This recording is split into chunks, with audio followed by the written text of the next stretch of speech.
Not everyone who smiles at you has your best interest at heart. Some people don't want your love. They want your silence, your time, your money, your loyalty, and even your peace, all without giving anything back. And if you keep saying yes to the wrong people, you'll slowly start saying no to yourself. Today, I'm going to break down the 5 things you should never let people keep asking from you, because the moment you recognize these patterns, you'll finally protect your worth. You know, one of the first signs you need to stay away from someone is when they keep asking you for your silence. And I'm not talking about healthy pauses or moments where you choose peace over arguments. I'm talking about the kind of silence that steals your truth, the kind that tells you, don't bring it up.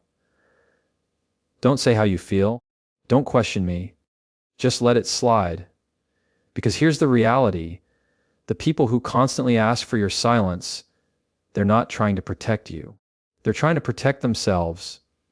They want you quiet because your voice holds accountability. And accountability is the last thing they want to face. Think about it.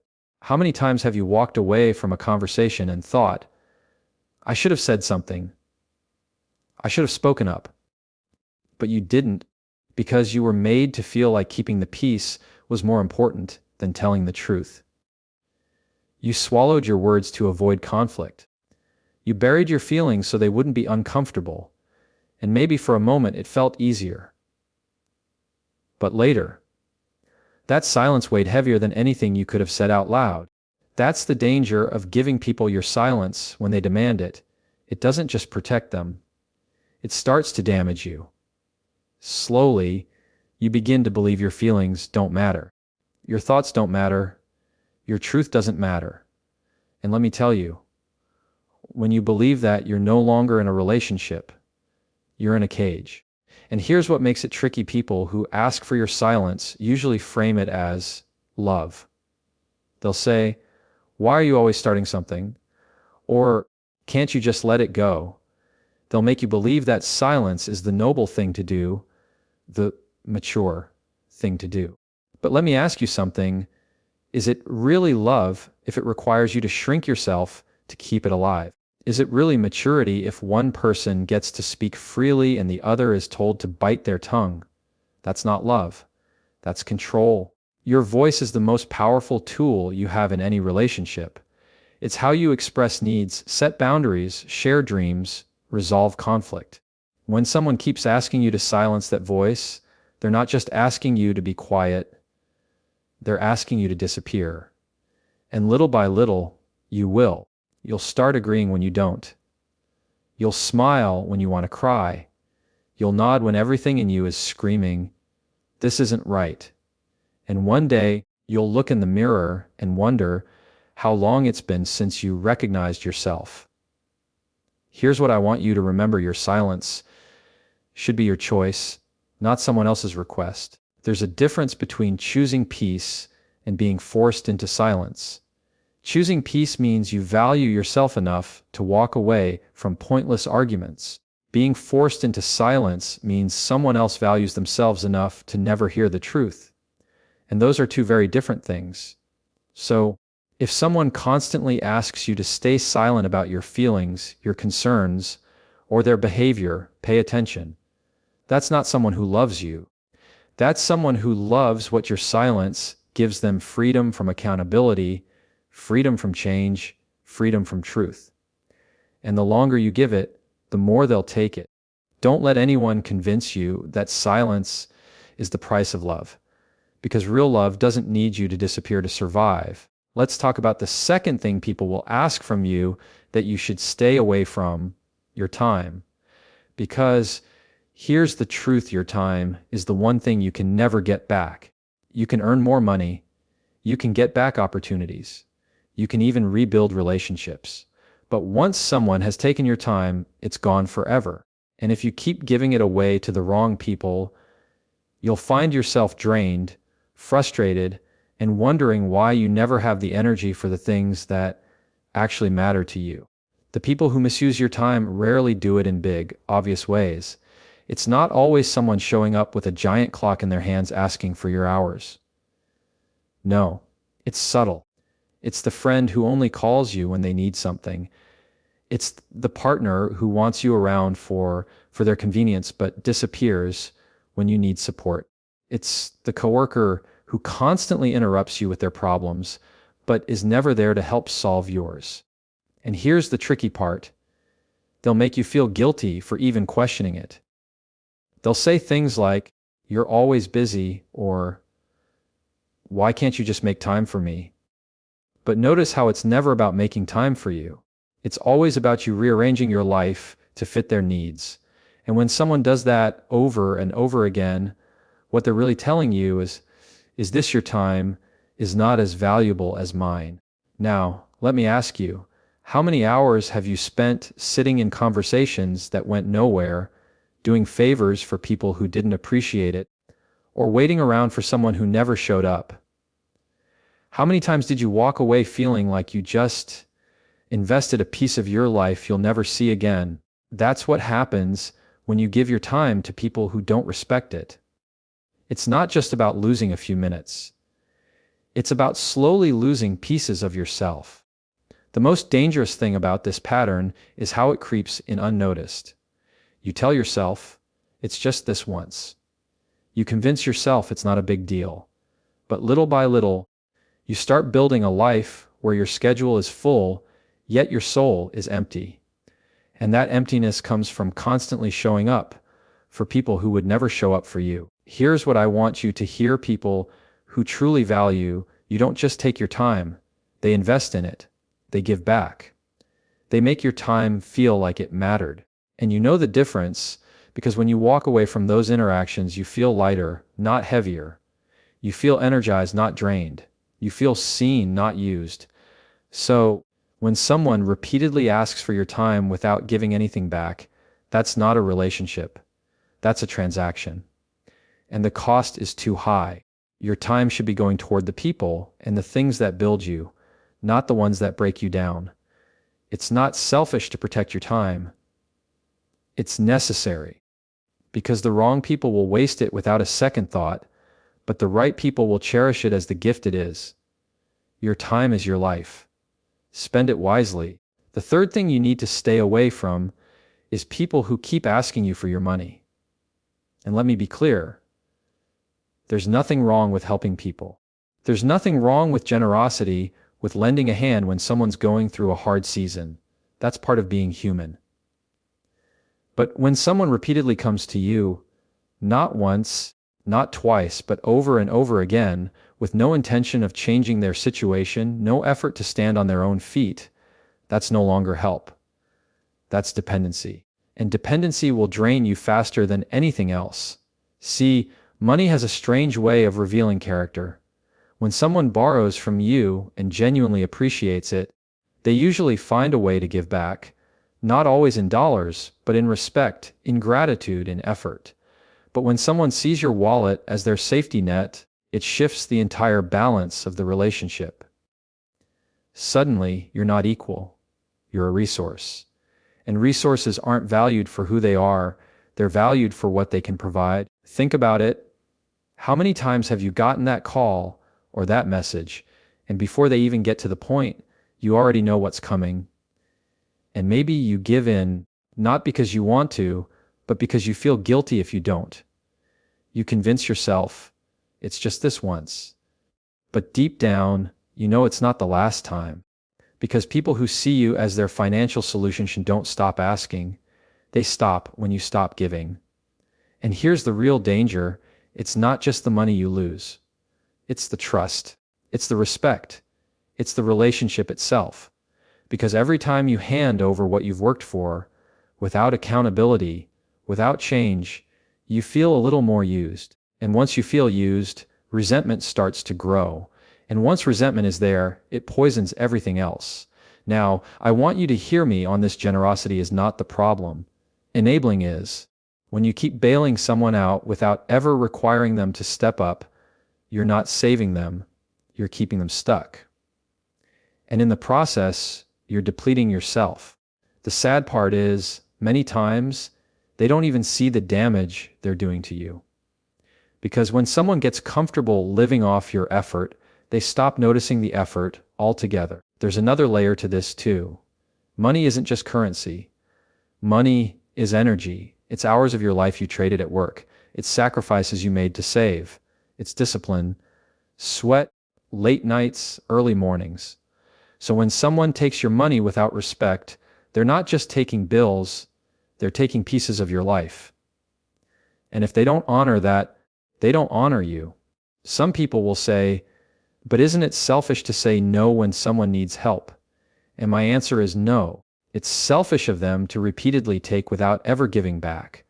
Protecting your financial peace isn't greed, it's wisdom. Because you can't pour from an empty cup, and you can't keep handing out what you've worked hard for to people who refuse to value it. So, if someone only shows up when their hand is out, if they disappear when you need support but reappear when they need cash, pay attention. That's not love. That's not friendship. That's an arrangement that benefits one person and breaks the other. Your money is not the problem. Their pattern is. And you don't have to keep paying the price for it. The fourth thing you need to watch out for is when people ask for your blind loyalty. Loyalty is a beautiful thing when it's real. It's the glue that holds families together, the trust that deepens friendships, the foundation of healthy love. But blind loyalty, that's a different story. That's when someone expects your loyalty, no matter what they do, no matter how they treat you, no matter how much they hurt you. And that isn't loyalty, that's control dressed up as devotion. Here's how it usually plays out. They'll say things like, if you really loved me, you'd stand by me. Or, don't question me, just trust me. Or worse, you're supposed to be on my side no matter what. And at first, it sounds like commitment. It sounds like they're asking you to prove your care. But what they're really asking is for you to sacrifice your integrity for their comfort. They don't want your loyalty. They want your silence, your agreement, your compliance.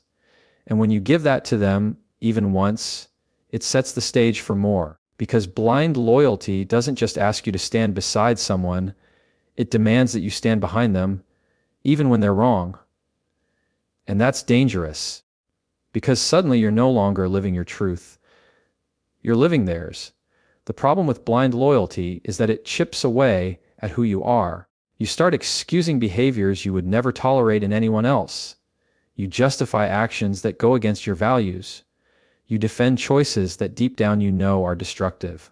And why? Because you've been convinced that staying loyal, no matter what, is the ultimate proof of love. But let me ask you, how is it love if it requires you to betray yourself to keep it alive? True loyalty goes both ways. It's not one person constantly giving while the other constantly takes. Real loyalty says, I'll stand with you, but I'll also tell you when you're wrong.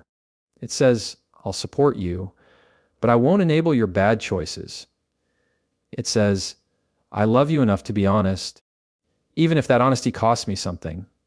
That's loyalty. Anything less than that is manipulation.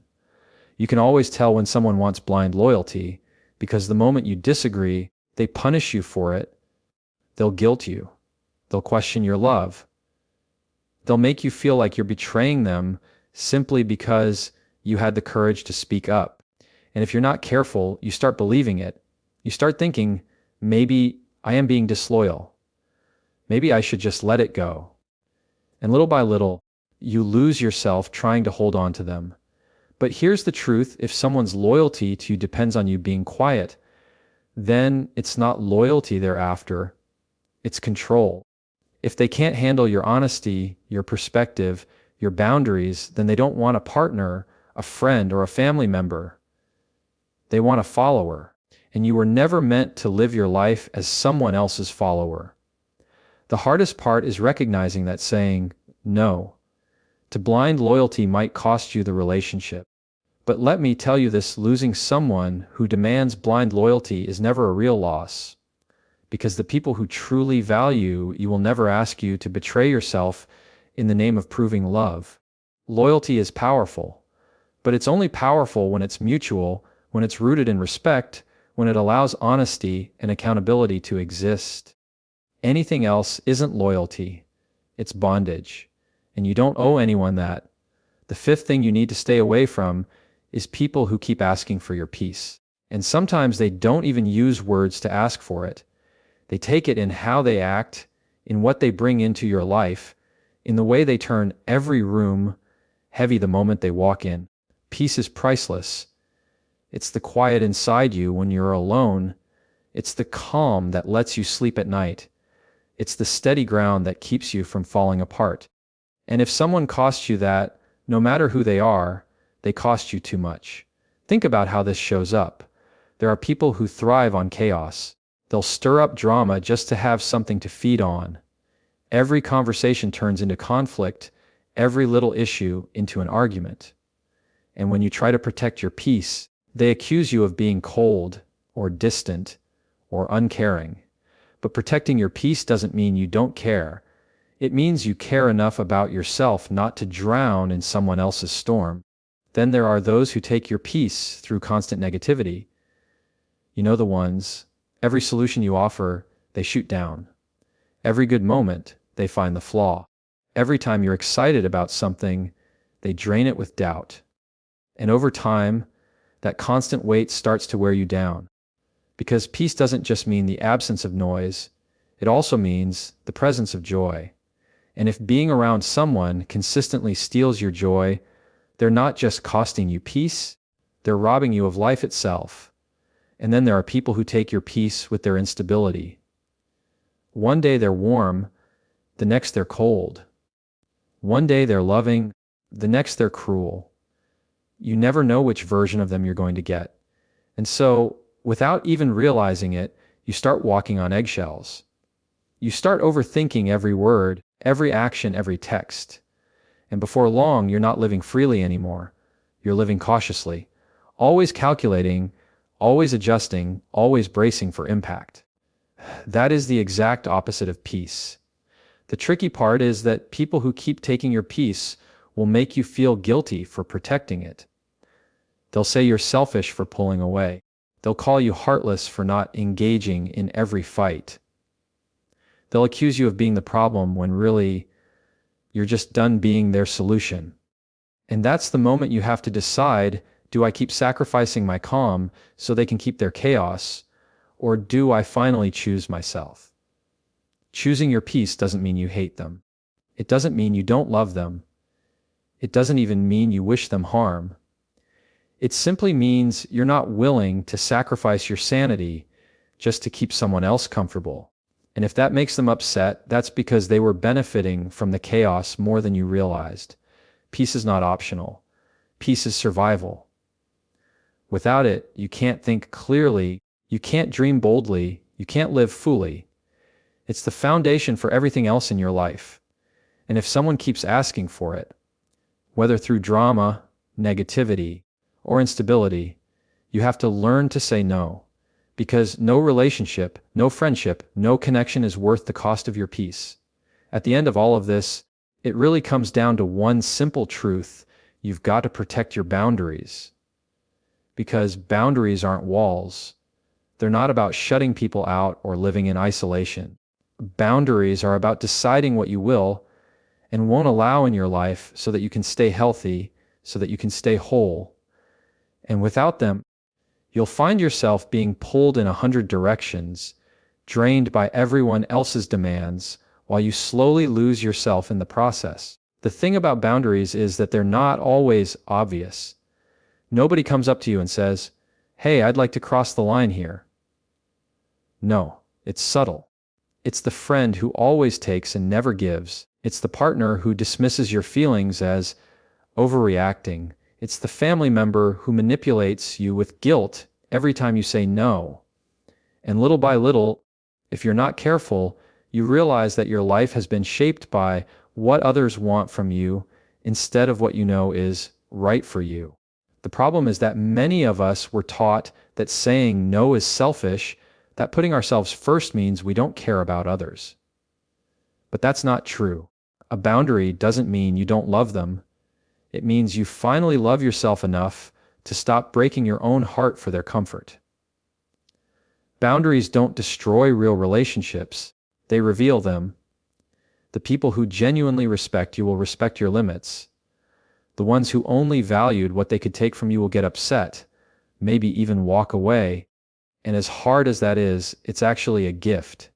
Because when someone leaves after you set a boundary, they're showing you they were never there for you. They were there for what you allowed them to take. And that's why boundaries matter so much. Without them, you'll keep giving your silence, your time, your money, your loyalty, and your peace to people who don't deserve them. You'll keep saying yes until you realize you've said no to yourself so many times you barely recognize who you are anymore. That's what happens when you live without boundaries. You disappear. But when you start setting them, everything shifts. You stop apologizing for protecting your energy. You stop explaining yourself to people who don't listen anyway. You stop feeling guilty for choosing peace over chaos. And you start realizing that the people who truly belong in your life don't get pushed away by your boundaries. They actually get closer because they see the real you. Of course, setting boundaries isn't easy. It's uncomfortable. It's awkward. Sometimes it feels downright painful. You'll wrestle with guilt. You'll second-guess yourself. You'll wonder if you're being too harsh. But over time, you'll learn that discomfort is temporary, and the peace that comes after is permanent. The truth is, boundaries are not just about protecting yourself from others. They're about teaching yourself how to value your own worth. Every time you say no to what doesn't serve you, you're saying yes to the life you actually want. Every time you enforce a boundary, you're building a life where your voice matters, your time matters, your energy matters. And that's the kind of life you deserve. Because at the end of the day, boundaries don't push good people away. They push the wrong people out.